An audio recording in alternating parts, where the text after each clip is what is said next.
Во собрание денеска на седница се расправа за интерпелациите поднесени за 5 члена на судски совет. Координаторот на пратениците од ВМРО ДПМН Никола Мицевски од собраниската говорница на поранешната председателка на ова судско тело Весна Дамева и порача да не се представува како жртва и одговори на, како што вели, на одите кои што ги имале во собрание и потенцирале цело време. Бидејќи имате право да одговорите на интерпелацијата, ве повикувам да останете еден час.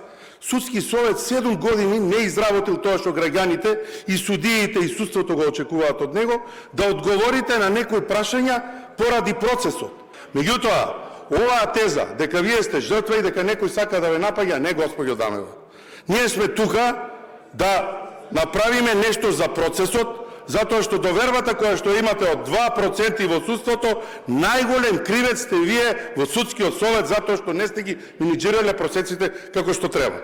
Дамева беше дел од расправата во собрание, која во своето обраќање го започна со притисоците што ги трпела изминатите години откако беше избрана во ова тело. Изминатиот период на сите можни начини, континуирано одредени поединци од политиката се обидуваа да ме омаловажат, со изнесување во јавноста на невистини, небулози, навреди и политичка поврзаност.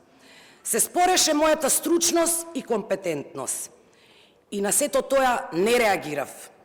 Пред се за да го зачувам нивото како функционер во судската власт, но и угледот на судскиот совет. Од СДСМ останаа на своето пратеникот Оливер Спасовски смета дека интерпелацијата поднесена од мнозинството пратеници го руши уставниот поредок, што е удар за правосудниот систем и напад на владењето на правото.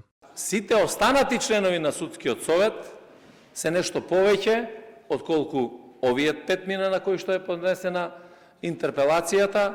Таму се покажува дека ниту еден од членовите во судскиот совет нема конкретна одговорност.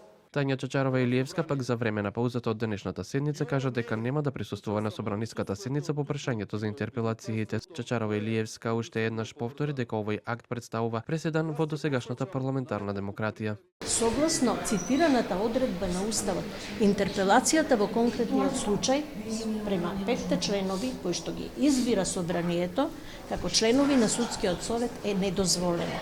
Не само што не е дозволена, туку овој акт што е во случајов поднесен од страна на група пратеници, кај мене се 7 души подпишани, представува, кажав и минатиот пат, преседан во досегашната парламентарна демократија на Република Северна Македонија. И додека во собрание се објаснуваат која е во права, а кој не и што ќе се случува со овие 5 члена, од како треба да се изгласа доверба или пак недоверба за интерпелациите до крајот на денот, судскиот совет се функционира како ништо да не се случува и ги реализира предвидените седници.